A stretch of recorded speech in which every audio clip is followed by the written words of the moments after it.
To get early access Snob episodes like this one, plus plenty of other perks like live review suggestions and poll participations, contribute to our Patreon at patreon.com/thecinemasnob. As the old saying goes, well, I've watched 2 High School Musical movies, might as well watch the third. No sense in turning back now. In case you forgot the riveting story of the first 2 High School Musical movies, the first one was Grease, and the second one was about our hero, Sharpay, who tries very hard to do good things for Troy's future until he's sabotaged by his clingy friends, thus resulting in Sharpay getting yet another live show taken away from her. These were such gigantic hits for the Disney Channel that it only made sense for the budget of the third film to not only grow enormously, but the movie was also a major theatrical release in October of 2008, a little over a year after the release of the second film. Excellent. Now, not only do parents still have to watch a High School Musical movie with their kids, but they also have to pay for it.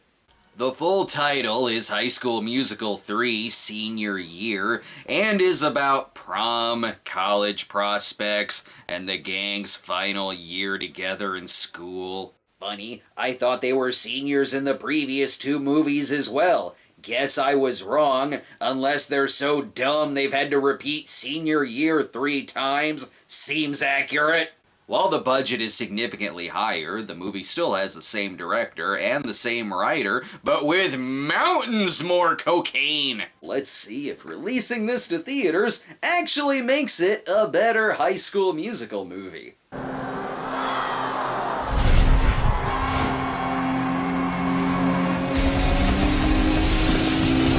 It actually is a slight improvement this time around. Case in point, it opens like a thriller.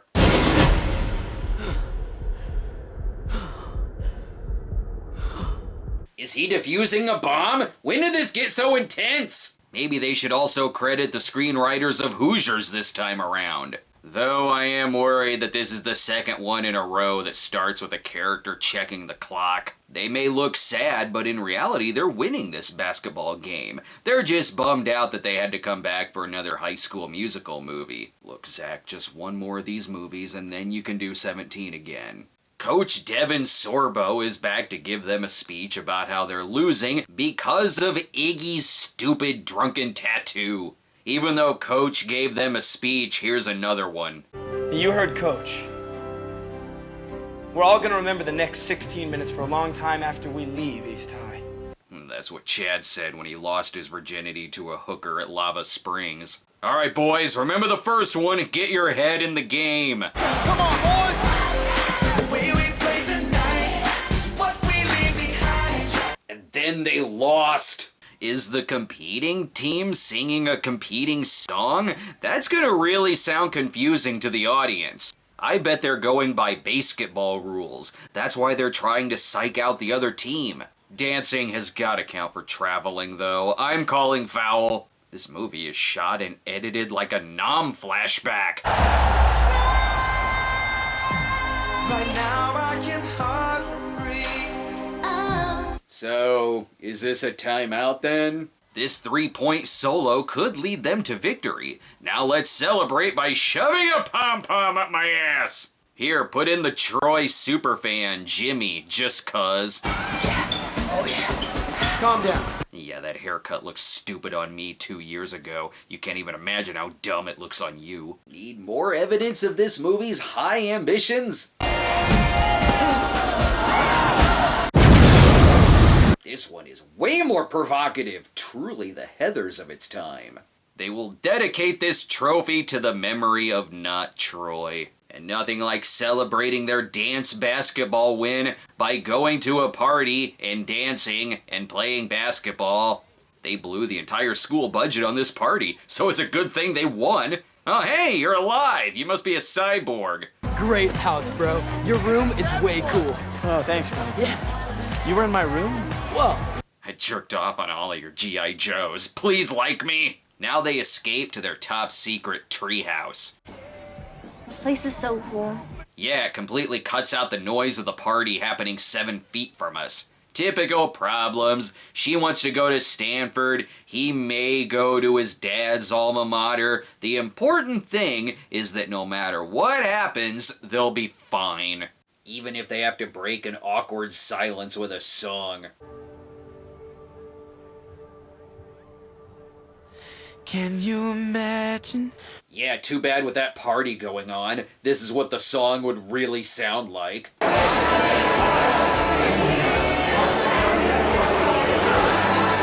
This year, they're making the school year all about them and their time together. Inspirational. It's encouraging the termites to work extra hard at collapsing this treehouse.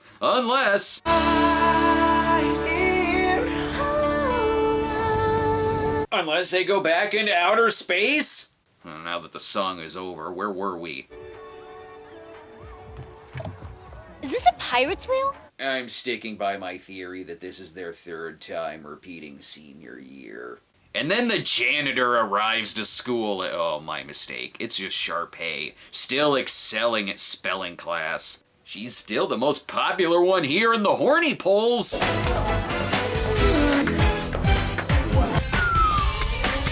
They're just showing off the school colors, red and blue balls. This time she gets her own foreign exchange student personal assistant, just like in Blackboard Jungle. One thing I'm noticing is that a lot of the overacting is severely toned down. Props for recognizing that the acting you see on a bubblegum made-for-TV movie would be so over the top on a big screen it'd make the projector explode. I'll email you my wardrobe choices each morning so that our outfits won't clash. If you own any orange, get rid of it. Although now they're stealing lines from To Sir With Love! And seriously, is this also a stalker thriller? Troy, my brother. Can I have your gym locker? Why not? He sniffs it every morning anyway. Sharpay isn't the only one toned down. The drama teacher is as well, meaning she and the coach must have discovered softer, more sensitive positions. Oh, but there's still gonna be a big dance at the end of the year, clearly inspired by their favorite group, the band. Is there gonna be a big show too? I bet there is. I was thinking I'd select something very modest to perform. Perhaps even a one-woman show. Alright, I'm in this movie too. I'm Ryan!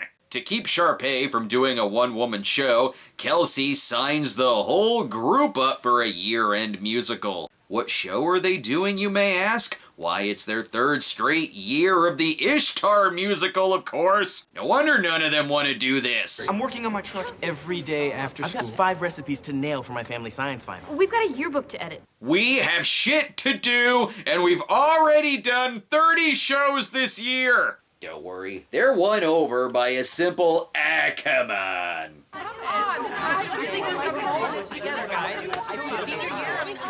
I'm in. I can tell your hearts are still in this franchise. The only rule is that the show has to be all about them and their time together. I feel like I'm repeating that a lot. Isn't this the theme of everything in these movies? Oh, it's way different than all of their other songs that totally weren't about themselves. But in this case, people from Juilliard will be there to accept one student. Juilliard will be sending representatives to observe our show. So 2 people at Juilliard pick the shortest straws. They begin to struggle about what they actually want out of their future. So thankfully, Sharpay takes the spotlight. After all, she is the best character. A huge marquee that reads... Okay, I didn't add that cut. Let's all congratulate Chad on his promotion at the deli. Another year, another scene of them interrupting lunch break. Imagine having everything we ever dreamed. Don't you want it? For a song about things getting bigger and better, everyone in the background seems to give less of a shit than they did in the other movies. Eventually, a few of them join in, waking up from their nap. This is a song about Sharpay not only wanting that school musical number, but wanting it all. It's way different than her song in the second movie about wanting it all, 'cause here she wins an Oscar. And the Oscar goes to... That's better. Don't you see that bigger is better? Clearly another Oscar screw-up. I think this movie may be getting a little carried away.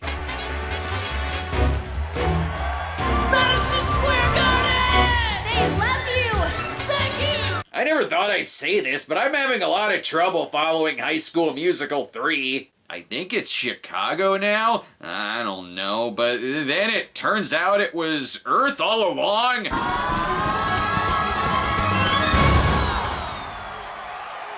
Keep in mind, this is where it all started.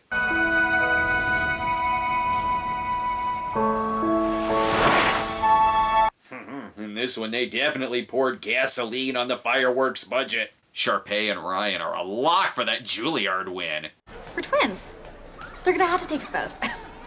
That's how that works. Since she's so determined to win the scholarship, I sense some sabotaging in which she'll learn another lesson at the end. Oh god, it's so easy to root for teenagers who carry an open umbrella on a sunny day. Oh hey, remember this set from the first one? Well, now they can afford to start growing pot up there. He surprises her with prom tickets, as if there was any question about whether or not they'd go to prom together. Take my hand, take a breath. With all this singing and dancing, I hope their prom is just them sitting quietly, drinking tea, and talking about quilting. It's amazing how any of them are being considered for college, since the only class they don't skip is drama. Oh, let's put out this romance fire. Okay, I was wrong. Taylor is psychic. But the boys are nice enough to give their proteges their old lockers, and by that I mean steal their clothes. Whew, you're not gonna believe where this is gonna lead.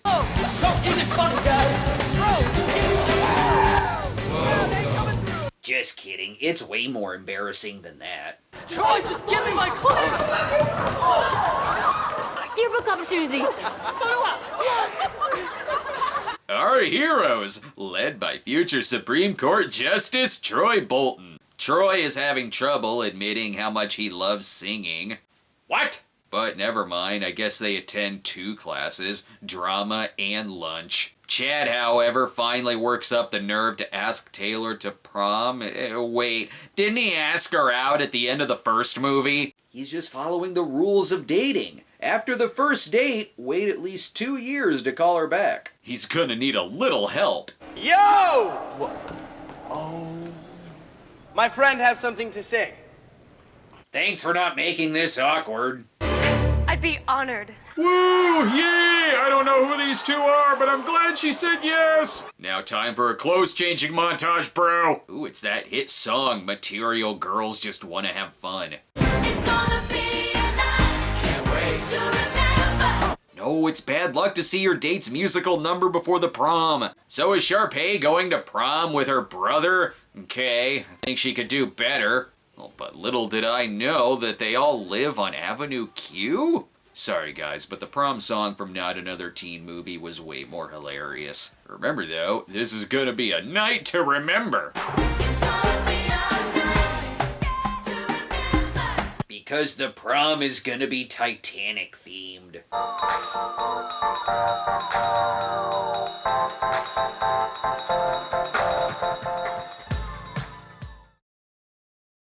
Apparently, this was the rehearsal for their show. No need for a second rehearsal. They pretty much got it perfect the first time. Cheer up, everyone! I heard Kelsey's writing something amazing for Troy and Gabriella. A song, most likely. Are they all exhausted by these movies' plots?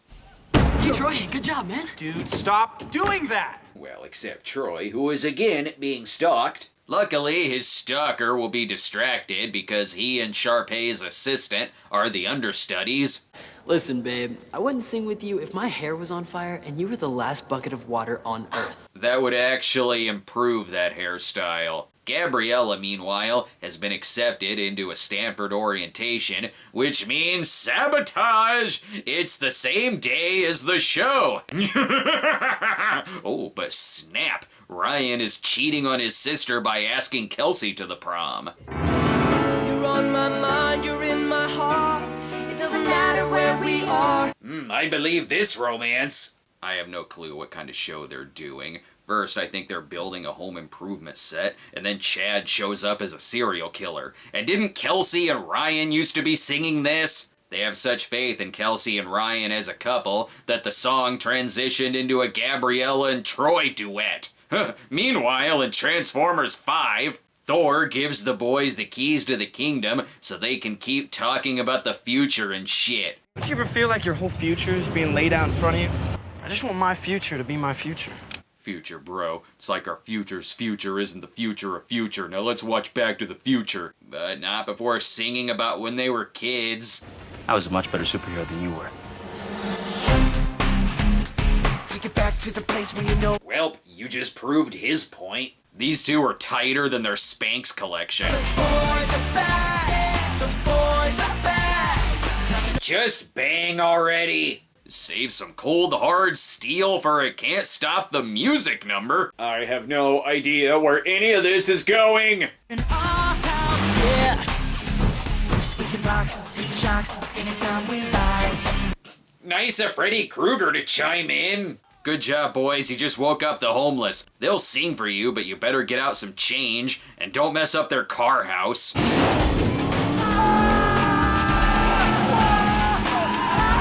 Is this post-apocalyptic now? Oh, never mind. Zach couldn't wait any longer for that body switch comedy. Better get out of here before the security guards show up. The boys are back. Those people weren't actually here. We did that for no reason. Our future is screwed. Gabriella, however, is considering staying in town because of cute guy. You should definitely take a drink in this movie anytime a character says the word future. Oh, sorry, I'm just really drunk from this drinking game. I love you and your future. Oh, God. I'm really drunk, too. You're my favorite only daughter, and I care about your future. Oh, no. Things are moving really fast for these two. Plus, he's really gonna miss this treehouse that they built just a week ago. So many memories. If this were forever. Well, it's not. They're resisting the urge not to sing about those summer nights and just repeat a song from earlier. Right here. Right now. Great. Who gave Fat Boy Slim ecstasy? Anyway, here's a flyer about Gabriella not being able to make the show and being secretive about Stanford. Why do you all still trust me? Also, there's a ravenous mountain lion with bloody paw prints loose. Ciao! Troy and Gabrielle have to have a serious talk over some pizza. Oh yeah, I bet they ate that whole thing. Nothing like having a real discussion about her hiding the honors program after wolfing down a whole pizza. Just listen to their stomachs. You gotta go. It's the right thing to do. I always do the right thing. But maybe I want to be a little crazy this time. Sorry, baby, I gotta cut this short. Gotta shit. Oh, do a song without me. Good, she sings about how she's hopelessly devoted to future. Speaking of, I think someone went back in time and messed shit up. All her loved ones are being erased from existence. If she walks away from all of this, well, that's good news for Sharpay. Come on, people. Let's rise to the occasion. We're all pros here.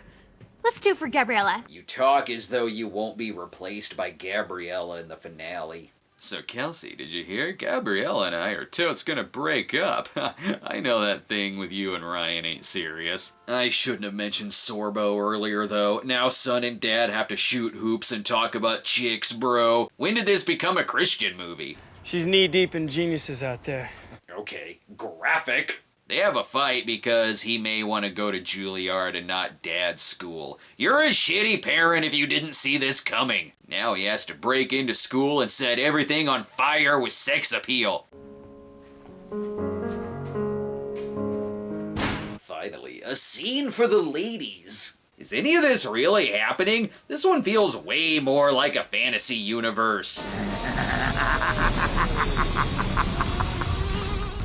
Oh, never mind. Their parents just torched a child murderer. Whichever school he goes to, though, he'll definitely get to fling some balls, even at the University of Lionel Richie.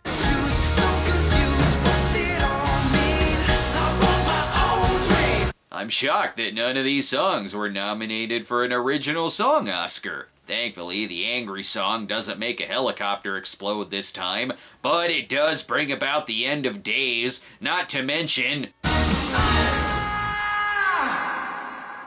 Ooh, the habanero pepper he ate earlier has finally passed. His ass is on fire. Maybe he can get some advice that he's received several times about which career to choose. To trust one's instincts. And that takes courage. Quality you don't seem to lack. Right? He only has to learn the same lessons about himself every damn movie. With Sharpay replacing Gabriella, it's important to know that everything going wrong is Sharpay's fault. Messing up the dances and messing up all the songs. All of us pretty much know why. If it wasn't for Gabriella, this musical would have just been another Sharpay show. Or maybe your show is really shitty. Let's not let that ruin your day, though. He's got a new suit for prom. Nothing can change this good mood. I just showed my mom the tux. We need to talk. I predict this is gonna end well. Good. She breaks up with him over the phone and says she's not coming back. I bet she won't be in the movie anymore. Look, bro, just end up with Sharpay. Think of the 75% discount you'll get on everything pink. Do you think this breakup is not about our future at all, but about our stupid haircuts? No, bro. No fucking way, bro. They get back together, though, because he visits her in 1947. Figured you'd be the last one out of the building. Don't ask, just give me a damn ladder! Now they can have their own prom together here. That'll save on the budget. Take my hand, I'll take the lead. Then she was expelled. Either this is a fantasy sequence, or 80% of the class didn't show up for prom. And with that jacket, Chad was crowned prom asshole. Oh my, this kiss would get a TVMA if this were on the Disney Channel. He tries talking her into coming back and doing the show. The school year wouldn't be the same unless Sharpay was kicked out of yet another show. Even her own understudy / assistant wants to backstab her. Save it for the stage, kids. Before we go our separate ways, High school wasn't meant. Face it, kids, this is your peak. Great, now every dad in the audience is Lester Burnham from American Beauty. Ooh, a dance basketball game. Glad we paid to see this show, as if we couldn't see it for free at every basketball game. On the other hand, though, they would have completely missed out on Spring Break for Hitler. Surprisingly, Sharpay does get to sing in the big show, but unfortunately, she's still screwed because Troy is running late and Jimmy Diggler has to take his place.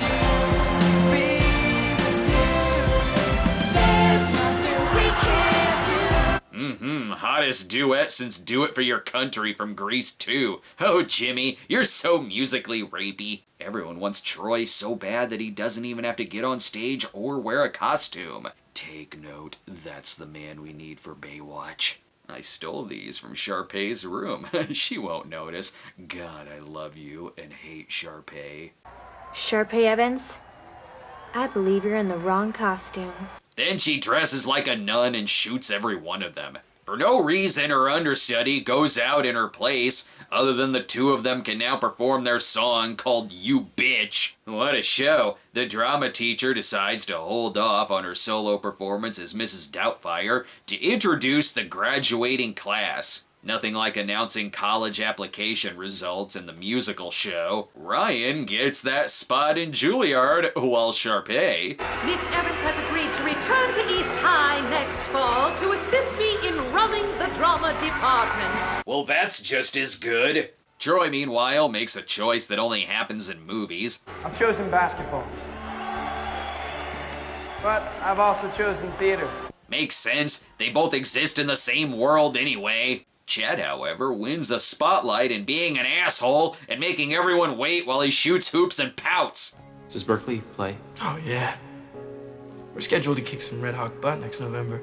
Get your asses on stage! At the actual graduation, never mind the valedictorian, the school's Zach Morris always gives the speech. How dumb are these students? Even the dog only had to take senior year once. And then they let loose 24 bulls to march over the students. So inspiring. Can't wait for a year later to see them all hooked on cocaine and partying during Christmas break. Alright, just get the last song over with.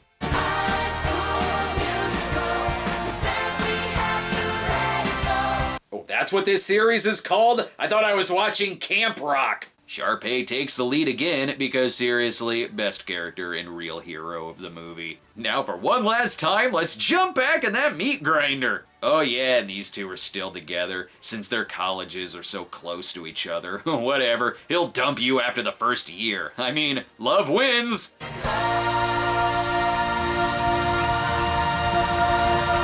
A little late to be posing for the poster of the first movie when I'm watching the third one. Alright, epilogue. Taylor now gives freelance best friend advice. Ryan murders women who look like Sharpay by using a Sharpie. Sharpay was mad at his arrest because it took the spotlight off her new show. Troy was glad it took the heat off of his own very high body count. Gabriella is still not Selena Gomez, and Chad is still an asshole. Boom! Trilogy!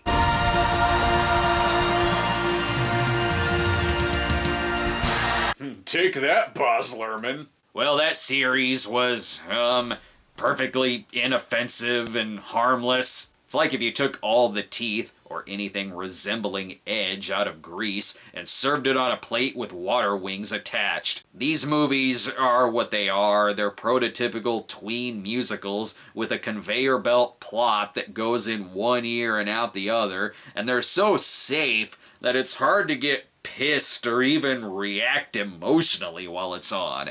On a scale of Dancing It's On to Saturday Night Fever, these movies are a girls just wanna have fun. It was still a huge box office hit though, which means this wasn't the end of the universe. There were reality shows, concert tours, a Chinese remake, a possible High School Musical 4, something called High School Musical, the series. Well, that just rolls off the tongue. Hell, there was even a 2011 Sharpay spin-off film, not to mention a 2008 Asylum mockbuster called Sunday School Musical. Whoa, wait a minute. Tweensploitation, musical, religious movie. I'm gonna have to watch that damn thing, aren't I? Hey, Mommy and Daddy, how's Africa? Oh, I mean India.